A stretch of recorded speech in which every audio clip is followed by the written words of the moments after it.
You're listening to the Identity Sports Podcast, where we dive into the world of faith, sports, and inspiration with athletes from across the country. I'm your host, Zach Vogel.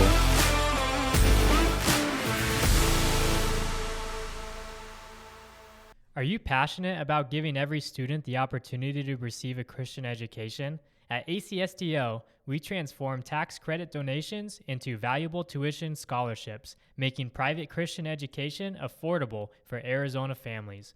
Join us in our mission to ensure no family ever has to say, "We wish we could put our children in a Christian school, but we just can't afford it." With over 25 years of dedication, we've awarded over $346 million in scholarships, thanks to the support of generous donors like you.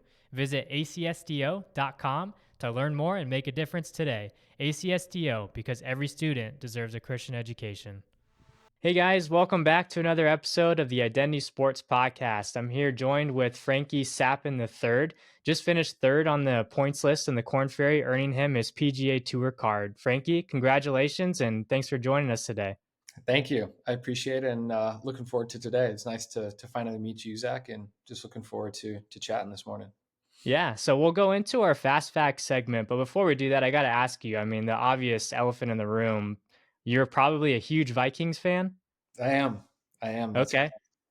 Was that like instilled to you from like a family? Did you just pick that team? It was, yeah. Growing up, I'm from Minnesota, born and raised a little bit there, kind of split time, but that was always our team. It was my dad's favorite team, and then kind of being born into the family of a bunch of Vikes fans, and growing up playing obviously a lot of golf, but then football as well, just kind of developed my love for the team. There's been a few highs, but a lot of lows. So over the course of, I guess, my life, it's just been fun.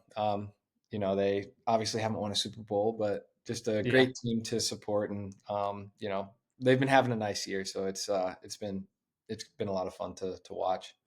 Yeah, it's hard not to root for Sam Darnold. That guy's been all over the place, and to finally, hopefully, have a steady place for him to lock in. You're already seeing him succeed, but being a Vikings fan, it's fun right now. But what is kind of the biggest heartbreak that you've experienced from that team? There's been a few. I think the biggest one for me would have been back in 2009 when we lost to the Saints in the NFC Championship. That's when we had Brett Favre, um, Adrian Peterson, Percy Harvin, Sidney Rice, a bunch of good guys on defense as well. Antoine Winfield, Chad Greenway. So that one was really tough. I think it's the only time I've cried watching a Vikings game. And I was 9 at the time, and then sure enough, a couple weeks later, it comes out that there was the bounty gate on Brett Favre, and all the Saints defensive players were paid money to hit him after the play. So that one was really tough. And then 2017, when we lost to the Eagles in the NFC Championship, was another tough one, especially after the Minneapolis Miracle winning at the buzzer against the Saints, which it couldn't have felt any better. But yeah, no, there's definitely been a lot of heartbreak. But they're fun. They always seem to be a good enough team to where you want to support and watch them. And they just haven't gotten it all the way done. But it seems like we've got some great guys in coaching. Their coaching staff seems stellar, and then obviously guys like Justin Jefferson and Aaron Jones, T.J. Hawkinson, and some nice players on defense. And then when I saw we picked up Sam Darnold this offseason, I actually thought he might be decent for us. Now we drafted JJ McCarthy as well. And then when he went down, a lot of people were thinking, this is not going to be our year and all this stuff. But at the same time, I think you're seeing in the NFL, it's really important the fit that you go into with the team. And it just seemed like Darnold never really went into all that great of a team with coaching staff. And then it seemed like he learned a lot last year being on the 49ers and sitting behind Brock Purdy. So ever since coming in, he's done some great stuff for us. And, I think there's a lot of areas that he can improve and we can as a team. But at the same time, it's been a fun to watch this year. And, it wasn't pretty last night, but was able to get the job done. And yeah, I think we have some easier games coming up too. So should be able to stack up some W's and hopefully hit the playoffs with a full head of steam. Yeah, it could be their year. I mean, I'm sick of seeing the Chiefs at the end every year, so maybe the Yeah. Vikings, it could be their turn. But what would you say is your favorite Christmas tradition? Yeah, that's a good question. I think, as a family that's moved around a lot, it changes kind of where we celebrate Christmas. We like to be in Minnesota. It's nice having a white Christmas. Um, but one that we've always done, and probably my favorite, is my parents, my mom and dad, will each get us siblings. So I have two sisters, one older and one younger. They'll get us a Christmas ornament that is kind of a symbol of the past year. Um, Mm. and it ranges from, I think when I committed to Alabama or went to FGCU, it was like their logo. Or one year we were getting into snowboarding and it was a snowboard, something like that. Um, so I think it's just been fun to. It's one of those gifts where, it's not anything super extravagant or anything like that, but it's just really nice to sit down and have a simple gift that kind of symbolizes the past year, and then we're able to talk about it and get into some dialogue on it as well. Yeah, that's cool. You could tell there's thought behind it. They didn't go Yeah, to Target, last night and pick it yeah, up. exactly. That's cool. Yeah, I like that a lot. Outside of golf, what is Frankie like as a person? What's one of your favorite hobbies? I really like playing other sports. I love shooting hoops. Gotten into disc golf a little bit the past couple years. I think COVID started that a little, when you just want to be outside and do something, but everything is closed. Um, I like working out a lot. I think for me in season, it's a little more difficult to kind of get away from the whole golf scene, and just because what I've learned in the past couple of years is obviously there's a lot of time and energy that you're putting in on the course, but then there's also a lot of things off the course, and especially being year one, year two, I think I'm still learning a lot of things about how I want my process to look like off the course, and certain things I may or may not need going into certain weeks. So really just trying to learn as much as I can. um, but yeah, like to your question, I think I really enjoy being active. I like playing other sports. I have two great sisters. I like chatting with them. I think we're moving in. All three of us. They're moving to Dallas, so we're going to move in together, and it'll be fun to get some quality time together. Um, but yeah, nothing too crazy. Nothing really off the wall. But yeah, just other sports. I think I have some buddies here in Dallas that I enjoy getting together with. I enjoy good food. Um, Especially after a solid year. It's been fun to indulge in some nice restaurants and do that. So yeah, Off the McDonald's train now? yeah, a little bit. Yeah, the haven't had as much Chipotle or Yeah. Jersey Mike stuff like that, like in college. Yeah, that's awesome. That's cool. Yeah, I mean, the early on, it's probably the Uncrustable mixes and stuff like that, and so Yeah. you've leveled up there. That's good. Um, Kind of going back to some of the roots, what was one of your favorite jobs, if you had any in high school? Yeah. Um, I caddied a little when I was young, but I worked at Silverleaf. I valeted cars, and that was fun. I got injured in high school and wasn't able to play golf for 6 to 8 months, and I was chatting with my dad and just saying, hey, what should I do? Certain things, and he goes, well, sounds like you should get a job. So I got a job. And worked there. As you know, Silverleaf is a very nice private club in Scottsdale, and so I was fortunate to drive some pretty fancy cars, and valeted for John Rahm, Adam Hadwin, Aaron Oberholzer, um, just some like professional golfers, which was fun. But yeah, I think just having a little bit of responsibility is something that's good, especially at that point in time in my life. Primarily I'd been playing golf and hadn't really had much of a job. And my parents were great, and they gave us some flexibility, and they would help us out for gas and stuff like that. But if there's anything that we wanted, and we had to earn it, and earn the money to get it. So I think that was really good for me at the time. Just not having the ability to play any sports, especially golf, was good to get me out of the house and get me making a little bit of money. Yeah. Have you been able to reconnect with Adam Hadwin or any of those guys and be like, "Hey, look at me now. Do you remember way back when?" I haven't yet. I think I probably will next year when I see him. Yeah. Just because, the only time I think I saw Rom and Hadwin would have been the US Open. And Mm. weeks like that, Yeah. they're pretty busy. I don't want to take them away from what they're doing. Yeah. But I'm sure there will be a point, if I see Rom, depending on kind of what his Yeah. schedule looks like. But yeah, I think it would be fun. Some guys are a little bit more open to having some light conversation and chatting like that, and other guys are a little bit uptight. So it's kind of just finding the right time to do it, and then getting into it with him. I think it would be pretty funny. Yeah, absolutely. So, obviously, family seems to be very important to you. I know there's a cool story. Just your mom was a caddy for you last year. You've got a cool ball marker. Tell us a little bit about that. Yeah, my family's really been everything for me. I wouldn't be here with you or just here in general without them and their support, and just for just they've made a lot of sacrifices in their life to set me up for the best opportunity in what I love to do. So that's something that's I'm forever grateful for them. And my dad taught me a lot of sports and as a kid, and obviously golf was one of them. So I use a 1967 quarter, and that's the year he was born.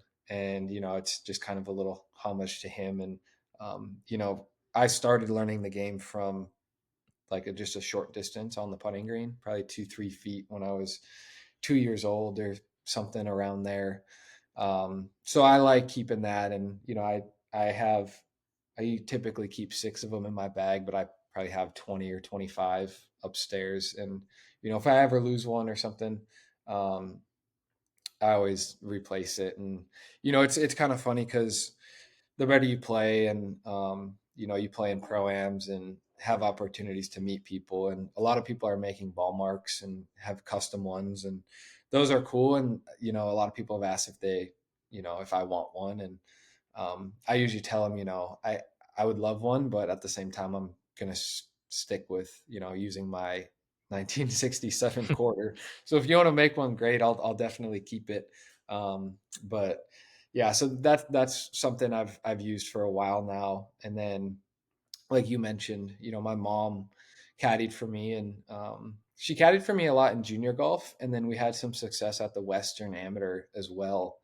We made Sweet 16 in the Western Amateur, and then uh, won our first match to get to the Elite Eight. So when Q School came around after graduating from college, I had a caddy somewhat lined up, just kind of asking him if he could do, pre-qualifying. And, unfortunately he wasn't able to do it. So I had my mom step in, and, he played really well, came in third. And then after that, I asked her, can you just do first stage? And she did. She was able to do first stage. And, that week we played well, ended up winning by 8. And at that point, I didn't want to change. I didn't think there Yeah. was any need to change. So then she caddied for me in second stage, and we ended up tying for first at second stage. Um, so then, sure enough, I couldn't change at this point now, and she did final stage. We ended up coming in 8th. That's how we got our Korn Ferry Tour card, which would have been about 2 years ago. Yeah, about 2 years ago now. And yeah, then she caddied for me a lot my first year on the Korn Ferry Tour. And a lot of those memories they're just super fun. I think it's not very common to have a parent, let alone your mom, caddy for you, and um, really at the highest level in this game. And uh, it was just really special, I think, not only for me but for her. Give her a little glimpse inside of what it looks like to be a professional golfer, and then also be out there with me as well. I think the other thing too, which was kind of funny, is she would get more nervous than I was in certain scenarios, to where I think, I could sense her nervousness to then where I'm trying to calm her down a little. And then that kind of takes some pressure off me as well, um, which is kind of funny. Like, she caddied for me in the US Open last year, and I could tell she was pretty nervous. So I'm trying to calm her down, calm her down, but at the same time, that's kind of calming myself down as well. Um, and it's been great. I think someone who knows you really well is important to have on the bag. Just kind of knows certain things about you. Obviously, as my mom, she's always been there for, like, since I was born. So she just understands me really well, how I like to um, interact with certain people, and what brings out the best in me. And she was really good about reassuring me of you know just certain things, like there's a Bible verse that she had in her head all day during the final round of um, final stage of Q school, when we went together, and she was just kind of repeating that to her and me out there. While that was a really big day, just to kind of get status on Korn Ferry Tour, and set yourself up for a good year.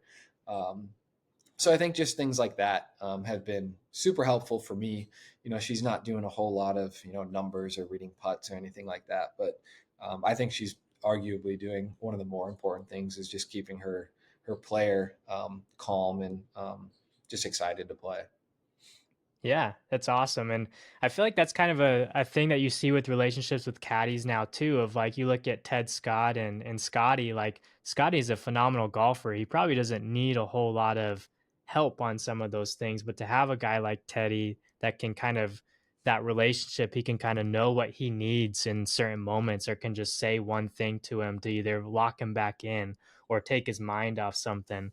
So it's Yeah. cool to hear that you had that with your mom.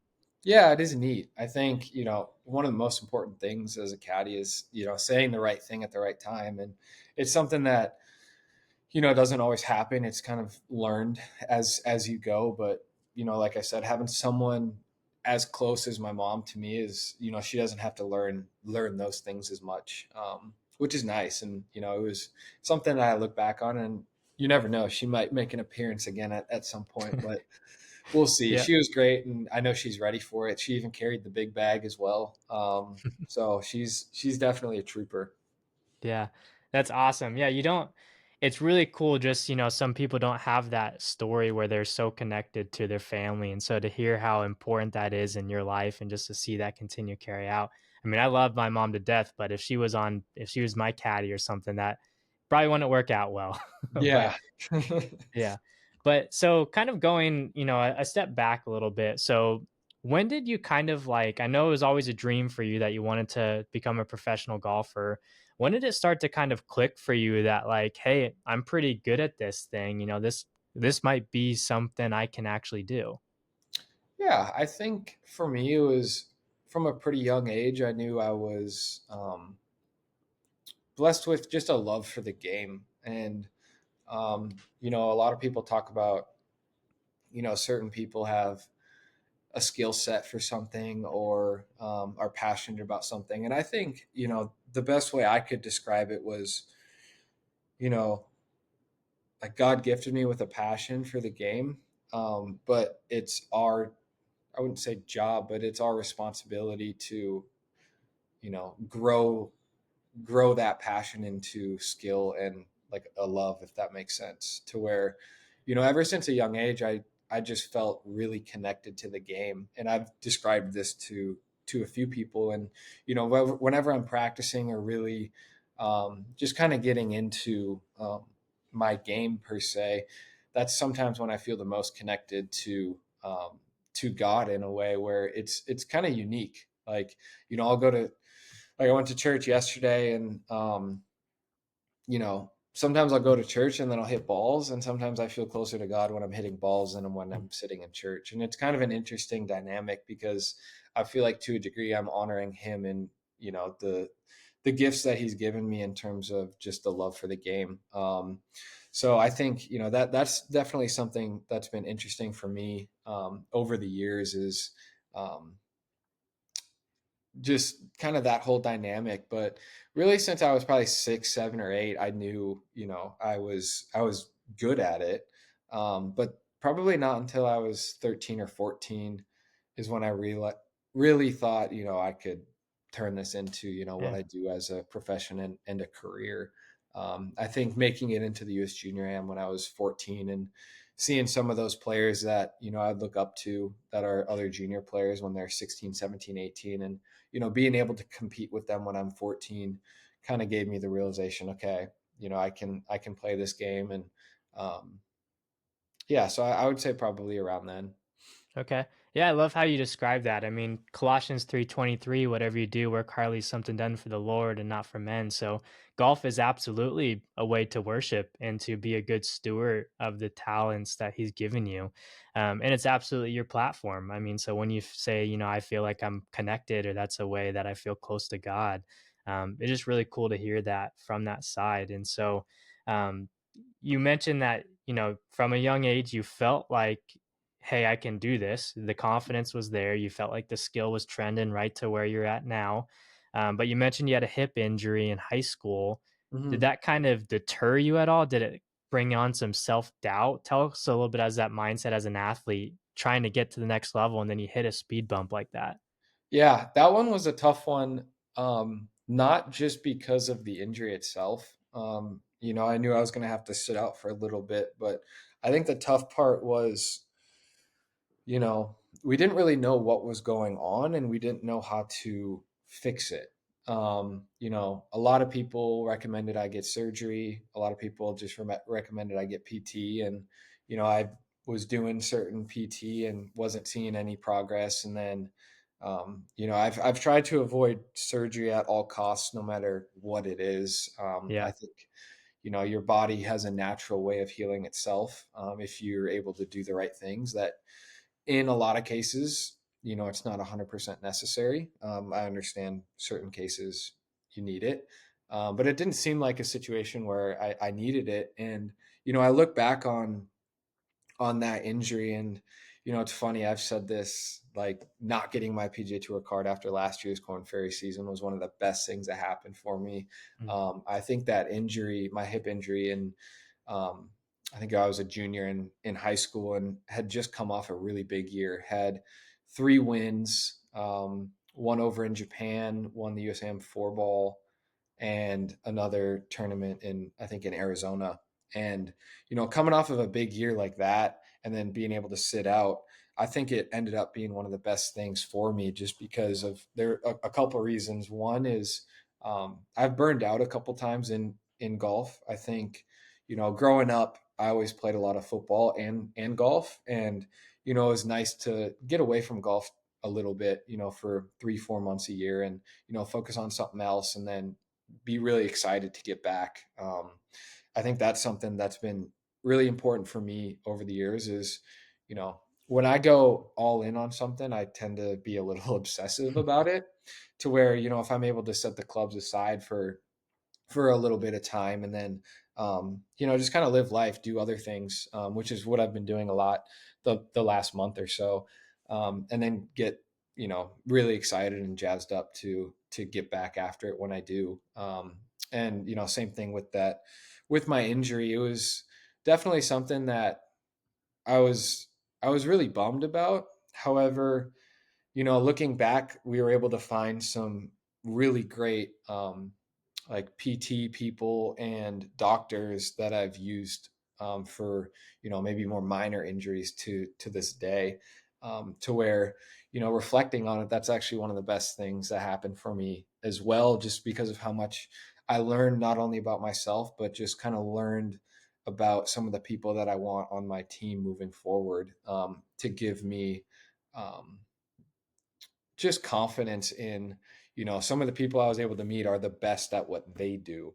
So if I want to be the best at what I do, I think Mm. relying on having who I believe is the best PT person in the world and one of the best doctors in the world, just kind of helping me with some of those things is something that I think a lot of people they go through their junior college and maybe first part of their professional career without any injuries or anything major that affects them, and then when that happens, it might be a little tougher for them because they're scrambling, they don't know what to do. I think that I've even had minor things this past year, like my wrist was bothering me and I couldn't take the club back. My knee was popping like 2 weeks before the US Open, to where, I know I can fly in and see those people. And it was all because of the injury I had in high school with my hip.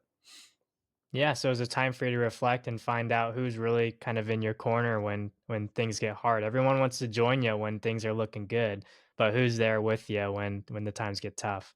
Exactly. And I think just having you know, I think there are a lot of things I learned from last year, not getting my card that I wanted to incorporate this year. And then also just knowing, I guess having somewhat of a team set in place for when things don't go how you want them to is important, because, you know, everyone's got a plan until they get punched in the face. And I think, Yep. that tends to happen a lot in athletics, to where, it's really important having, a good team behind you that can handle some of those things, and take some of the pressure off you, to where all you have to focus about is, or all you have to focus on is kind of your craft and what you love to do. Yeah, absolutely. So, I mean, one of the highlights in your career, I mean, in 2020, Minnesota amateur golf champion, there's a lot of also really good golfers who have won that. I mean, Tom Lehman, Eric Van Rooyen, Tom Hogue, a few guys. What does Yeah, it mean to you to now have your name upon a list, some of those biggest names in golf?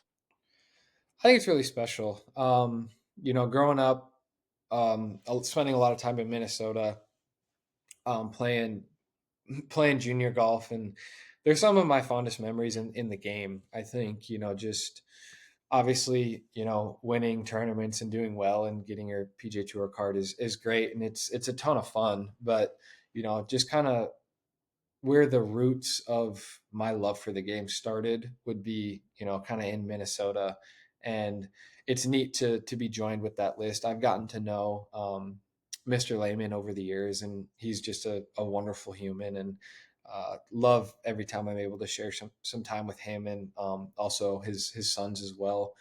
Um, but yeah, I think it's just very special. I think there's a lot of things that have opened my eyes a little bit more. People have said, you're the only person in who, like only Minnesotan right now to have a PGA Tour card, and stuff like that. It is really neat because, as focused as I am when I'm in the moment and doing what I love to do, I'm really not paying any attention to anything and any media or anything like that. So I think, being able to, I guess, step back and have a little bit of perspective on a lot of things is neat, and fun to reflect on a lot of the memories from this past year, and just kind of some of those emotions and feelings that I had on the course.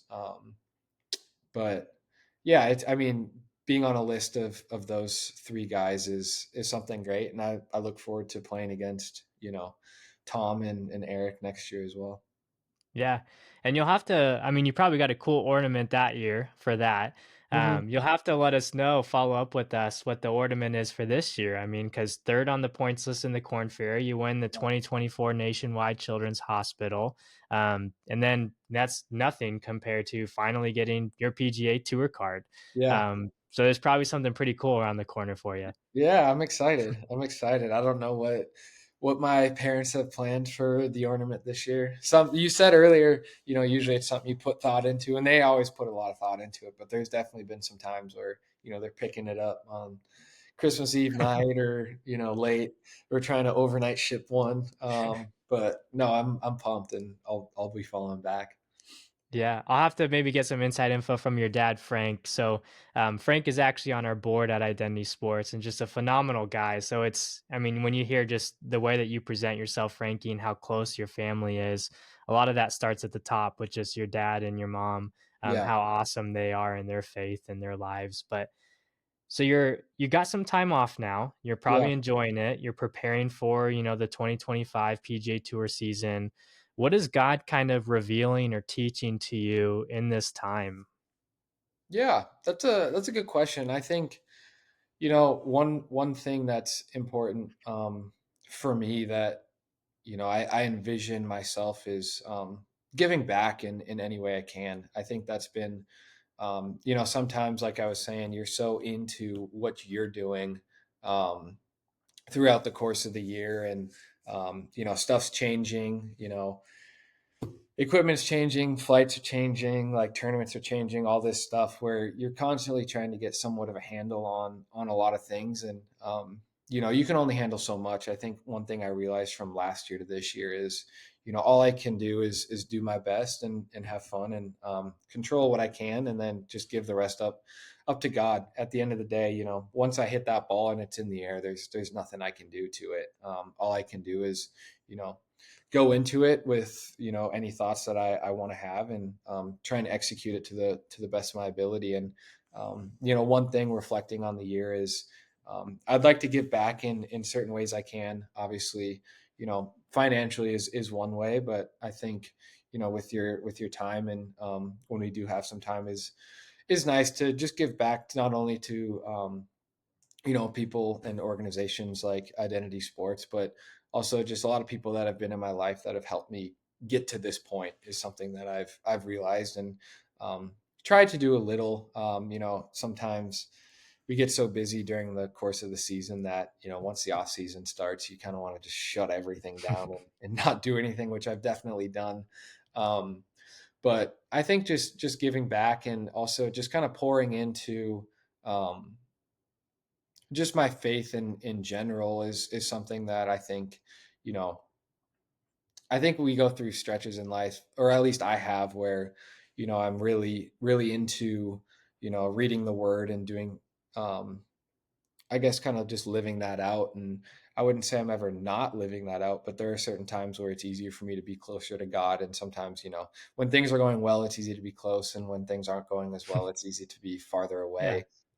And I've found that, you know, the closer I am with him, and I feel like the closer knit of relationship we have, the better I play, which is something incredibly selfish to, you know, try and have that relationship with him, and be close because you want good results. I think you kind of have to look at it the other way. I want a relationship with Jesus, because that's going to be the best for me, and um, just in my life, off the golf course. So I think just finding ways to keep that relationship, and also, like I said, just give back to those that aren't as fortunate. I've been incredibly blessed with a lot of special people. You mentioned my parents, and they've been um, just unbelievable over the course of really my entire life, and just endless support during the highs, and especially the lows. But also, coaches, trainers, people like that, where they've been there for me my entire life, and just tremendous people that I would feel, they're as much on this they've been as much on this journey as I have. So just wanting to kind of give back to those that have helped me get to this point. Yeah, it takes a village for sure. I mean, there's Mhm. so many countless hours put in by other people just to support you. But you touched on one thing in there that I kind of want to dive a little deeper on. So you mentioned kind of putting in the work, leaving the results up to God, and also feeling like when you're closer to God, sometimes your performance is better. Tell us a little bit about that mindset. It probably wasn't always like that for you. What did you work on, or what did you read that kind of revealed that to you? Yeah, I think Scotty Scheffler puts things into perspective really well. When he says certain things like, all I can do is prepare and hit, like, do my best on every golf shot, and the rest really isn't up to me. I think that's why it's easy for him. It seems like he just keeps winning every single week, but it also looks like he's playing with tremendous freedom, to where, you know, I think a lot of people tend to make things bigger than they are. If you, zoom out for a minute and look at us on Earth, like we're just one little speck of dirt in a huge universe, and I'm just hitting a little ball around a golf course. to where, you put it that way, and someone around the world has no clue who I am, and they don't know what I'm doing, and they don't understand these feelings, to where, I think when I realized that, God gifted me with a passion and ability to play this game, and um, you know, I want to honor him in what I'm doing on and off the course. And I think for me, what I've realized is just all I can do is my best. And at the end of the day, whether it's good or bad, a lot of times, like what I mentioned earlier, a couple unfortunate circumstances like getting hurt, not being able to play, um, not getting my PGA Tour card after last year on the Korn Ferry Tour. If I look back, those are a couple of the best things that happened for me and allowed me to have some success this past year, and have a lot of people in my life that I'm really thankful for and helped me over the last decade or so, to where you know I think God's got a plan in everything that he does. And it's just kind of funny because a lot of the things, like in the moment, that you don't think are great, or it didn't go Mhm. how you wanted to, he's got a much bigger plan for down the road, looking back, being like, oh wow, I learned this and this from that scenario that I was in, that helps me for this situation that I have, or certain things like that. I think is very interesting, to where I like I can't control everything. I kind of just have to give it up to him, whether that's on the golf course or off the golf course. Anything like that is really just important for me to you know believe in myself, and believe in the gifts that he blessed me with. But at the same time, I can only control so much. So my dad would always say, there's only two things that mom and I ever require of you, and it's do your best and have fun. And I think if I keep those two main things at the center of just kind of doing what I love to do, it's lended itself to good results, but I also enjoy it a lot more. Yeah, that's such a great perspective to have early in your career. I mean, that's not something that dawns on people until maybe 10 years into their career. They're already done, man. Man, I wish I had that mindset when I was going. So, Yeah, kudos to you and your family just for having that and just that freedom. So, yeah, just because you're a believer in Christ doesn't necessarily make you a better athlete, but playing in that freedom that Christ gives you can absolutely make you a better athlete. You're almost playing in that flow state yeah, of, hey, I'm going to work hard. I'm going to hit this to the best of my ability. But if I don't make this putt, if I don't hit this shot, my identity is still in Christ. He's not going to love you any less because you didn't win a tournament. Same yeah. thing with your mom as a caddy. I mean, your mom was probably crucial in helping develop that. She was. Yeah, I think you see a lot of people that they make it a lot bigger than really what it is, and I know they do it because I've done it, and I see other people Mhm. doing it, to where last year on Corn Ferry, coming down the stretch, you're thinking, oh man, if I make this putt, it's another $10,000, or it's another extra 25 points and all this stuff. Whereas now it's like, okay, I mean, all I can do is do my best, and the rest really isn't up to me, to where why would I be disappointed in something that I did my best at?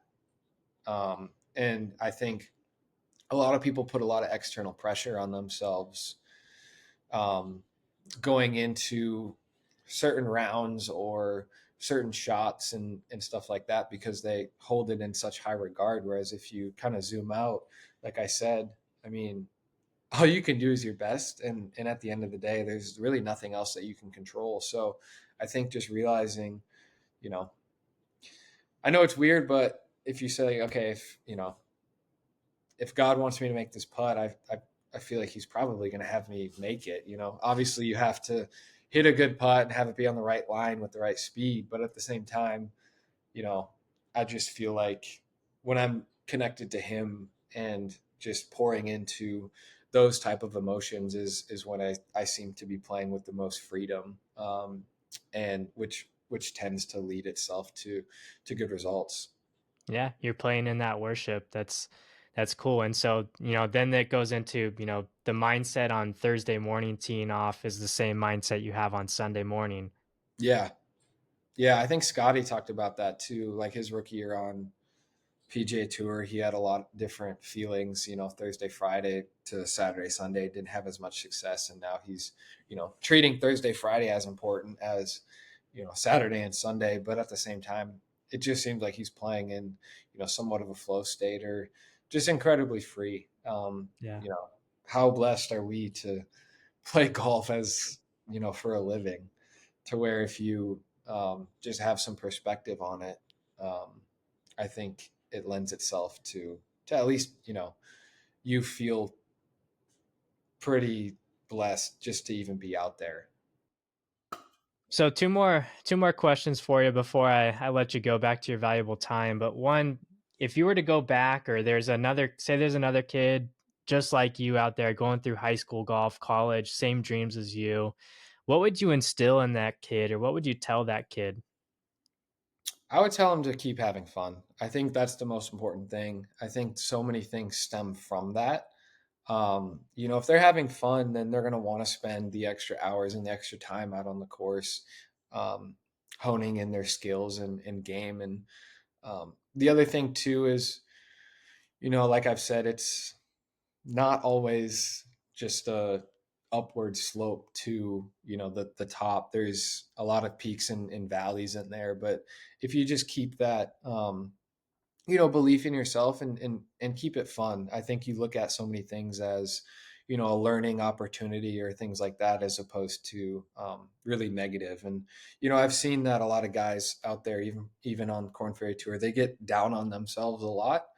And all you can control is your preparation, and then just stepping into each shot to the best of your ability. And I think that's one thing that my faith has helped, like we chatted about. But yeah, if I were to talk with a high schooler or someone in college, or with dreams of playing at a high level, I would say just keep loving the game, keep having fun. I've definitely burned out and had times where I thought I would stop playing the game forever. Um, but I think, I was always drawn back into it just because of how much fun I had playing. And that's what makes me want to work hard and do all the extra work. And, I've obviously seen some benefit from doing it, but it really just stems from the love of playing the game and just how much fun that I have when I'm out there. Yeah, absolutely. That's a good word. So one of the things that we like to do on the show is, so one, it's cool to give guys like yourself just that digital platform to be able to share what God's doing in through your lives and encourage those listening. But on the second side, we as believers love to hear of other guys in the sports world that are believers and living out their faith on the tour, on the field. It's just kind of that connection of, oh, that guy's like-minded with me, and it's another person for us to pray for.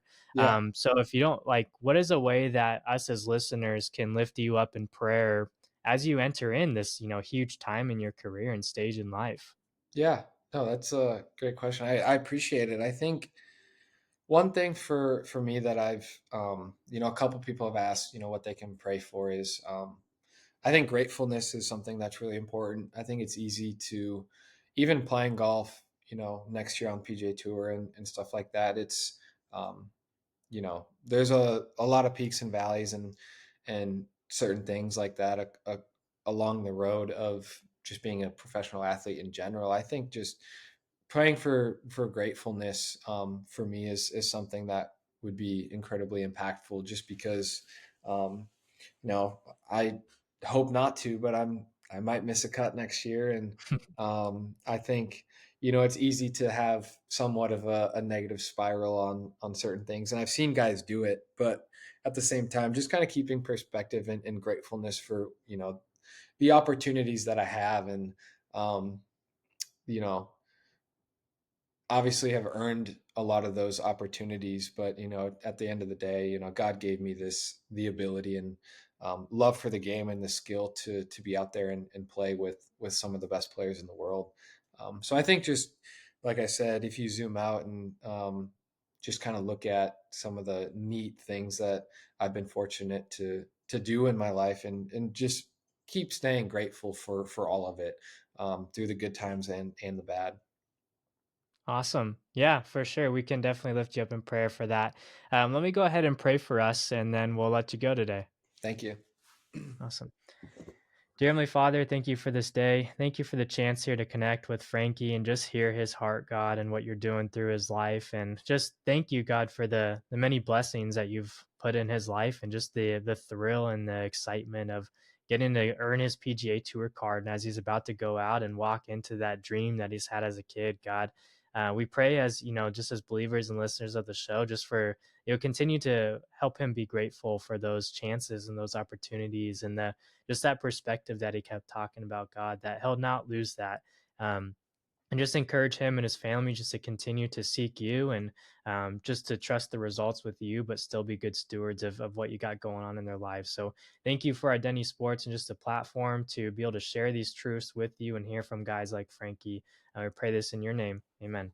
You're listening to the Identity Sports Podcast, where we dive into the world of faith, sports, and inspiration with athletes from across the country. I'm your host, Zach Vogel.